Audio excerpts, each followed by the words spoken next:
جناب علی خوش آمدید کہتے ہیں آپ کو. علماء کرام ہمارے ساتھ ہیں اور وقت بھی نسبتاً ذرا کم ہے، تو پھر میں بس براہ راست کہہ رہا ہوں ڈائریکٹ آتا ہوں بس بغیر کسی تمہید کے. قبلہ ڈاکٹر محمد رضا داؤدانی صاحب، مفتی عامر صاحب، مفتی سہیل صاحب اور مفتی احسن نوید نیازی صاحب ہمارے ساتھ ہیں. بہت نوازش، بہت شکریہ.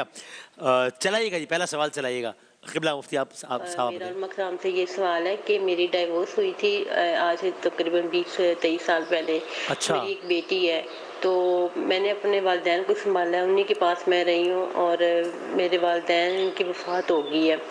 تو والد صاحب نے اپنی وفات سے پہلے یہ گھر جو ہے نا جس میں میری رہائش تھی وہ مجھے گفٹ کر دیا ہے. صحیح ہے. اب میں یہ پوچھنا چاہ رہی ہوں کہ میرے بہن بھائی مجھ سے وہ مانگ رہے ہیں حصہ وغیرہ، تو میرے اتنے وسائل نہیں ہیں کہ نہ میرے پاس کوئی دوسرا گھر ہے کہ میں ان کو دے سکوں. ایسی صورت میں ان کو دینا بھی چاہتی ہوں. مجھے مکرام سے پوچھنا ہے کہ کیا میں ایسا ان کا حق کھانے والوں میں شامل ہوں گی، لیکن میں ان کو دینا چاہتی ہوں، لیکن میرے پاس ابھی اتنے وسائل نہیں ہیں کہ میں اس گھر کو سیل بھی نہیں کرنا چاہتی کہ میرے والدین کی نشانی ہے. تو مجھے اس کا کوئی حل بتائیں. مناسب. قبلہ. بسم اللہ الرحمن الرحیم. صلی اللہ علیہ وآلہ وصحبہ وبارک وسلم. دیکھیں، کوئی بھی شخص مرنے سے پہلے بعض اوقات اپنے کسی بیٹے کو یا بیٹی کو اس طریقے سے کہہ دے کہ فلاں چیز یہ آپ کی ہوئی، فلاں چیز آپ کی ہوئی، اس سے نہیں ہوتا. ٹھیک ہے نا. اگر وہ منقولہ چیز ہے، یعنی جو نقل ہو سکتی ہے، جیسے پیسے وغیرہ ہیں یا اور چیزیں ہیں، تو وہ چیز اگر قبضے میں دی ہے، دو گواہوں کے سامنے قبضے میں دی کہ بھئی یہ آپ کی ہو گئی، تب تو وہ گفٹ ہو گیا، وہ ان کا ہو گیا ہے. اسی طریقے سے غیر منقولہ چیز جیسے دکان ہے، مکان ہے، یہ نقل نہیں ہو سکتا. اچھا ٹھیک ہے. تو غیر منقولہ چیز ہے، مکان، دکان وغیرہ، تو اس کا قبضہ یہ ہوتا ہے کہ ڈاکومنٹس وغیرہ وہ آپ کے نام ہو جائیں، آپ کے نام کیے ہیں اور دو گواہ بھی مقرر کیے ہیں کہ جی یہ ان کا ہو چکا ہے. تو اس صورت میں پھر وہ انہی کا ہے، وہ کسی اور کا نہیں ہے، وراثت میں اس کا حصہ نہیں ہوتا. اچھا. جس کو قبضہ دیا ہے، جس کو پہلے گفٹ کر دیے، تو وہ ہو چکا ہے. تو اگر یہ دونوں شرائط پوری ہو گئی تو ان خاتون کا ہے، اب یہ پابند نہیں ہے کسی کو دینے کی. یہ پابند نہیں ہے. اگر یہ دو یا ان میں سے کوئی بھی ایک شرط پوری نہیں ہوئی جی، تو اب اس صورت میں خاتون کو کیا کرنا ہے؟ ہاں، اس مطلب انہوں نے صرف یہ کہا تھا کہ بھئی یہ تمہاری ہے، یا پھر نام پر کیا تھا.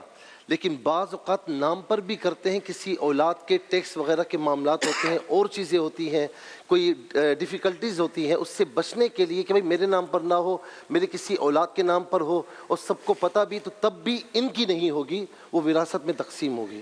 اچھا. تو اس صورت میں انہیں اپنے بہن بھائیوں کو وہ حق دینا ہوگا. صرف اس بنیاد پر کہ باپ کی نشانی ہے، اس گھر کو نہیں بیچنا، یہ نہیں چلے گا. قبلہ. بسم اللہ الرحمن الرحیم. اصولی بات یہی ہے کہ ان تمام نزاکتوں کا خیال رکھتے ہوئے کہ جس کے ذریعے سے اس بات کو اسٹیبلش کیا جا سکے کہ واقعاً ان کو مالک بنا دیا گیا تھا. اگر مالک بنا دیا گیا زندگی کے اندر تو یہ ان کا حق تھا، اور انہوں نے بنا دیا تو پھر یہ ان کی چیز ہے. اب ظاہر ہے کہ کسی اور کا میراث میں کوئی حق نہیں. لیکن اگر وہ چیزیں اسٹیبلش نہیں ہوتی ہیں تو پھر یہ کہنا کہ یہ والد کی نشانی ہے اور اس بنیاد پر ہم اس کو فروخت نہیں کریں گے، یہ قابل قبول نہیں ہے. دوسروں کا حق ہے. یہاں ایک نصیحت ضرور میں دوسرے ورثاء کو کرنا چاہوں گا کہ اگر ایسا معاملہ ہے اور آپس میں مل جل کر کوئی گنجائش ایسی بن سکتی ہے تو اسپیس دیں، اور اس اسپیس کے ذریعے سے ان کے لیے بھی کوئی ورکیبل سولوشن نکلے کہ وہ خود کہہ رہی ہے کہ میں دینا چاہتی ہوں، جس میں وہ کرائے کے مکان کے اندر جا سکیں، کچھ اپنا حصہ لے سکیں. تھوڑا ایک ایسا اسپیس کہ جس کے ذریعے سے مل جل کر یہ معاملات، ظاہر ہے کہ جو قانونی تقاضے ہیں ان کو پورا ہونا ہے، شرعی تقاضے ہیں ان کو پورا ہونا ہے، مگر یہ کہ بہرحال کوشش کریں کہ اس میں دل خراب نہ ہو اور محبت سے معاملات سالو ہو جائیں. اچھا، اسی طریقے سے میں ایک اور بھی جملہ ایڈ کروں گا کہ جو بیٹا زیادہ قریب ہوتا ہے باپ کے، یا جو بیٹی زیادہ قریب ہوتی ہے ماں کے، تو ماں کے انتقال کے بعد اٹھ جاتی کہ یہ مجھے میری ماں نے دے دیا تھا، باپ نے مجھے دے دیا تھا. یہ ایسے نہیں چلے گا. جی ہاں، ایسے نہیں چلے گا. صحیح، مناسب. اگلا سوال چلائیے گا جی.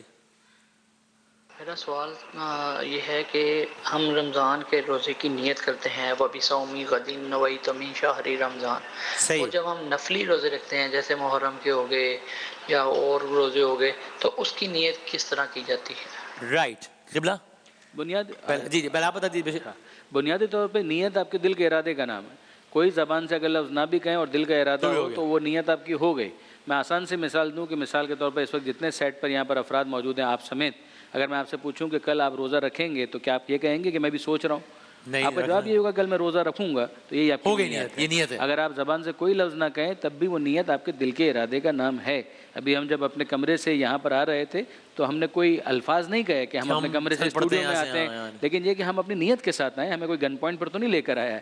تو یہاں پر جو آنا ہے وہ نیت کے ماتحت ہے، ہمارا جانا ہے وہ نیت کے ماتحت ہے. اسی طریقے سے عبادت کہ قربتاً الی اللہ، خدا کے حکم کو پورا کرنے کے لیے، اس کی رضا کے لیے میں کل کا روزہ رکھتا ہوں. یہ اگر دل میں ارادہ موجود ہے کافی ہے، اگر زبان سے کچھ بھی نہ کہے، نفلی ہے رمضان کا ہے، چاہے وہ نفلی ہو، چاہے واجب ماہ رمضان کا ہو، چاہے قضا کا ہو، چاہے کفارے کا ہو. قبلہ ایک اس کا ہی بتا دیجیے، اور یہ بھی بتا دیجیے کہ ایک سوال یہ بھی آتا ہے کبھی کبھی کہ جی وہ ہم نے ذہن میں یہ تھا ہمارے کہ آج 17واں روزہ ہے، تو ہم 17 روزے کی نیت کر لی دل میں، وہ یاد آیا کہ 17واں نہیں تھا 16واں تھا، تو کیا روزہ ہمارا وہ تو نہیں ہو گیا؟ یہ بھی بتا دیجیے. بسم اللہ الرحمن الرحیم. دیکھیں نیت کا تو جیسے علامہ صاحب نے کہا کہ کوئی بھی لفظ ادا کر دی ہو گئی. صحیح. بھائی نے جس طرح سوال کیا تھا کہ ہم یہ ورڈ یوز کرتے ہیں، تو کیا کوئی ورڈ بھی یوز کرنے چاہیے اس طرح عربک؟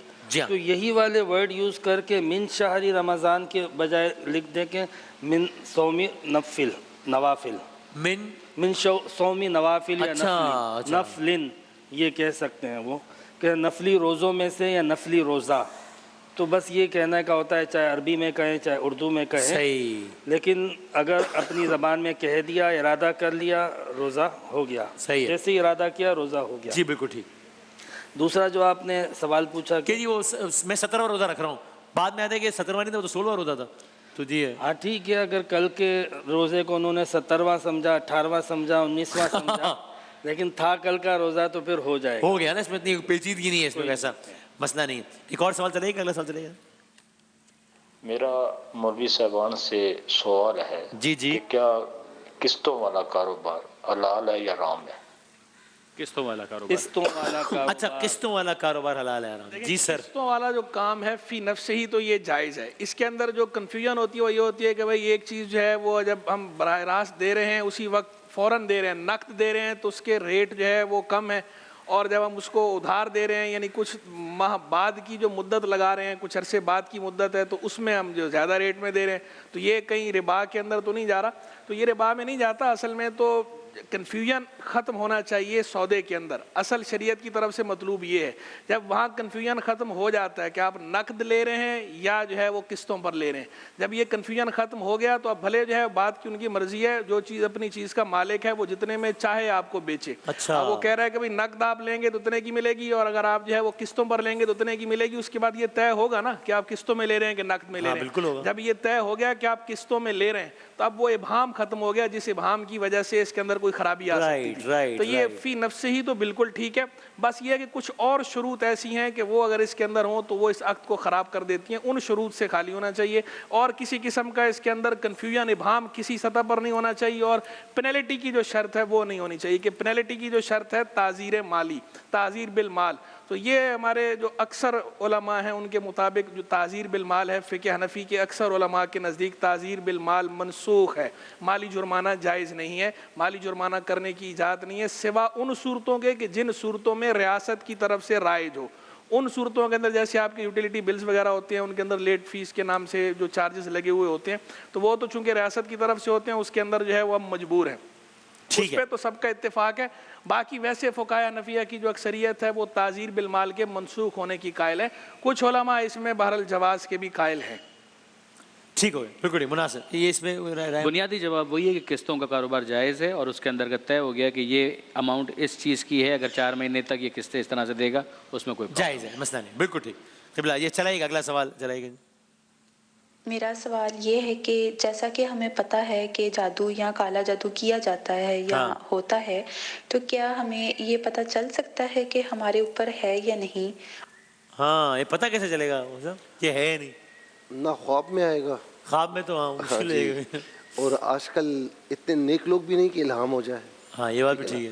اچھا اس کا اور ہر دوسرے بندے کو یہ شک مطلب بڑے بڑوں. اچھا مسئلہ یہ ہے کہ یہاں پر جو نکما اور سست ترین آدمی ہوتا ہے نا، میں اس کو جنرلائز کر رہا ہوں کہ کوئی کام دھندا نہیں کرنا، گھر میں پڑے رہنا ہے. اچھا پوچھو کہ بھائی کیا مجھ پر جادو ہوا؟ جادو ہو گیا یار. آج سے تھوڑی ہے، جب سے پیدا ہوا ہوں تب سے. کام دھندا نہیں کرنا، کچھ بھی، نہ نوکری پر جانا ہے، نہ پڑھنا ہے، نہ لکھنا، کچھ بھی نہیں کرنا. ایسا کسی کے پاس اتنا ٹائم نہیں ہوتا کہ وہ ہر کسی پر جادو کرے. ٹھیک ہے نا.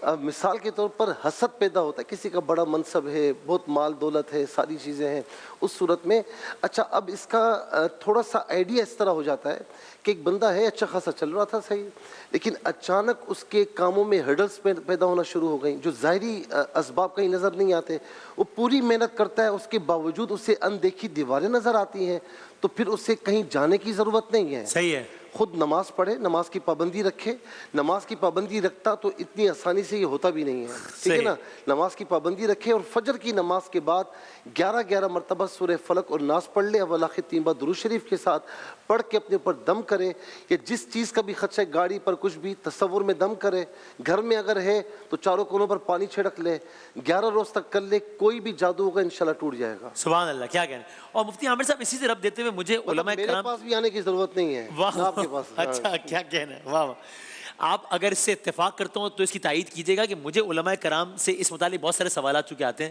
گفتگو سے مجھے اندازہ ہوا کہ آپ لوگوں کا تجربہ بھی ہے اور ریکمنڈیشن بھی ہے کہ یہ اگر یہ ٹھیک ہے جادو ایگزسٹ کرتا ہے، لیکن اگر مثال کے طور پہ 100 لوگوں کو اگر شک ہے کہ ہمیں جادو ہوا ہے تو لے لے کہ کوئی ایک آدھ ہی نکلتا ہے، تو اس لیے آپ لوگ پہلی ریکمنڈیشن یہ دیتے ہیں کہ بھائی پہلا خیال ذہن میں نہ لائیں، آخری خیال ذہن میں ہے کہ شاید یہ ہو گیا ہے، سب سے پہلے اس خیال کو دماغ میں جگہ نہ دیں۔ یہ ٹھیک کہہ رہا ہوں میں، ایسے ہی ہے؟ بالکل صحیح فرما رہے ہیں آپ، اور میں تو عموماً اس معاملے میں سختی کرتا ہوں، کیونکہ بعض لوگ اس کو برا بھی مانتے ہیں، لیکن سیدھی بات ہے کہ جب عامل کے پاس جاؤ، کوئی بھی چلا جائے، اس کو کوئی پریشانی لیکن عامل کہے گا ہے، ہاں بالکل ایسے، اسے وسوسہ ڈالے گا، اسے وہم میں ضرور ڈالے گا، اور وہ عامل صرف سورہ فلق ناس کا نہیں کہے گا، چونکہ فلق ناس میں لوگ کہتے ہیں کہ میں نے سنا ہے کہ جی فلق ناس پڑھ لیں، نہیں کوئی ذرا تگڑا والا بتائے نا، تو فلق ناس قرآن میں مطلب کیا، اس سے تگڑا والا کیا ہوتا ہے؟ وہ بولے گا یہ کرو ادھر پھینک کے آؤ، قرآن سے طاقتور چیز، قرآن سے پاورفل چیز کوئی ہو ہی نہیں سکتی ہے، لیکن لوگوں کی نفسیات سے کھیلتے ہیں، لوگ کمزور ایمان اور کم علم کے ہوتے ہیں تو یہ لوگ فائدہ اٹھاتے ہیں، بکرے اتنے کٹیں گے، جانور اتنے کٹیں گے، وہاں پہ الو کا خون ڈالا جائے گا، وہاں گوشت ڈالا جائے گا، اس طریقے سے وہ پیسے اور اللہ بچے اچھے خاصے پڑھے لکھے لوگوں کو میں نے اس کا شکار ہوتے دیکھا ہے کہ تو آپ کی ریکمنڈیشن یہ ہے نا کہ اس میں نہ، یہ ایمان کی کمزوری کی وجہ سے ہوتا ہے، جادو ہوتا ہے، جادو برحق ہے، لیکن جو آپ نے کہا نا 100 میں اس ریشو کو بڑھاتا ہوں 1000 میں، بلکہ 10,000 میں ایک۔ بتائیے میں نے محتاط کہا بہت، اس کا مطلب آپ کی بھی اس میں یہ رائے ہے کیا داؤد علی صاحب؟ 1 لاکھ میں ایک۔ اچھا ہاں، اور 1 لاکھ میں ایک جو ہوتا ہے نا، مسئلہ یہ ہے کہ ہر ایک یہ سمجھتا ہے کہ وہ ایک میں ہوں، ہاں یہ سب سے بڑا پرابلم ہے۔ یقین جانیے کہ جو ایمان کی بات کی نا، ایمانداری کی بات یہ ہے کہ لا الہ کی تیغ سے اس وہم کو بھی قربان کر دینا چاہیے، ختم کر دینا چاہیے، اس کا کلکامہ کرنا چاہیے۔ واہ واہ واہ، یعنی ایک انسان ہے، وہ جو مفتی صاحب نے ارشاد فرمایا کہ اپنی کوتاہی اور اپنی نااہلی اور اپنی سستی کے جواز کے لیے آدمی فرض کر لیتا ہے کہ مجھ پر یہ ہو گیا، نہ کریں، اپنے آپ کو میدان عمل میں رکھیے، کوشش کیجئے، پروردگار عالم پر بھروسہ رکھیے، اپنے معاملات کو خدا پر سپرد کریں۔ یہ آیت بہت قیمتی ہے، افوض امری الی اللہ ان اللہ بصیر بالعباد، کہ میں اپنے معاملات کو اللہ کے سپرد کرتا ہوں، اللہ اپنے بندوں کو دیکھ رہا ہے، تو خدا کے حوالے بھی کچھ کام کریں نا۔ بہت سے معاملات ایسے ہیں، آپ کے اوپر کوئی حملہ کرے گا، آپ اپنے ہاتھ سے دفاع کریں گے، نظر آ رہا ہے۔ اگر کسی نے آپ کے اوپر حملہ کیا، آپ اپنے آپ کو کسی تلوار سے روکنے کی کوشش کریں گے، ڈھال سے روکنے کی، جو آپ کے پاس اویلیبل ہے۔ جو معاملات آپ کو مشاہدے میں نہیں آ رہے ہیں، اور اگر آپ کو ایسا محسوس ہو رہا ہے کہ اگر کوئی چھپ کر حملہ کرنا چاہتا ہے، آپ کے پاس سب سے بڑا ہتھیار یہ ہے کہ اللہ کے اوپر توکل کریں، وعلی اللہ فلیتوکل المتوکلون، اور اللہ ہی کے اوپر توکل کرنے والوں کو توکل کرنا چاہیے۔ سبحان اللہ، کیا کہنا ہے قبلہ، اسی میں آپ فرما دیجیے آخری بات۔ علماء کرام نے ماشاءاللہ جو ہے وہ اس کے اندر اتنا اضافہ فرما دیا ہے کہ میرے لیے مبالغے کی گنجائش بھی نہیں رہی۔ 5-10 ہزار ہی بڑھا سکے اگر دیکھنے جو ہو سکے، تو یہ اصل بعض لوگوں کو جی 1000 تھوڑا سا ہماری خاطر ہے، نہ آپ کا نہ ہمارا 500 کر لیں، چلیں ٹھیک ہے، آپ جو ہے وہ 1.25 لاکھ کر لیں، صحیح ہے، چلیں آپ کے کہنے پر۔ وہ بعض لوگوں کو اچھا یہ خبط ہوتا ہے، وہ وہم پال لیتے ہیں، جب وہم کا تو کوئی علاج نہیں ہے۔ میرے پاس ایک اسٹوڈنٹ آتا تھا پڑھنے کے لیے، تو وہ اکثر جو ہے وہ سستی اور کاہلی کا شکار ہوتا تھا، اور جب میں اس سے کبھی پوچھتا تھا نا تو وہ انتہائی سنجیدہ ہو کے، مزاح میں نہیں، وہ سنجیدہ ہو گیا کہ میرے اوپر نہ جادو کے معاملات ہیں۔ تو میں نے اس سے کہا آپ کے اوپر بیٹا کوئی جادو نہیں ہے، کوئی استخارے میں بھی آپ پہ جادو نہیں آ رہا، تو وہ کیا آپ پہ جادو کوئی کیوں کرائے گا، آپ کو کوئی جانتا بھی نہیں ہے، اور نہ آپ کے پاس کوئی ایسا مال و متاع بھی نہیں ہے خاص ایسا۔ تو وہ آگے سے کہتا تھا کہ میرے اوپر یہودی جادو کراتے ہیں، وہ پوری دنیا میں جو ذہین ترین لوگ ہیں وہ ان کو چن کے ان پہ جادو کرا رہے ہیں، قبالہ کرا رہے ہیں. تو اپنے آپ کو اس نے خود سے ایزیوم کر لیا کہ میں ذہین ترین لوگوں میں سے ایک ہوں اور مجھ پہ جادو کرا. تو میں نے کہا اس کے مطلب ہم تو ہر وقت ہی ہم پہ جادو ہوتا ہی رہنا چاہیے، کٹا ہوا ہونا ہی نہیں چاہیے.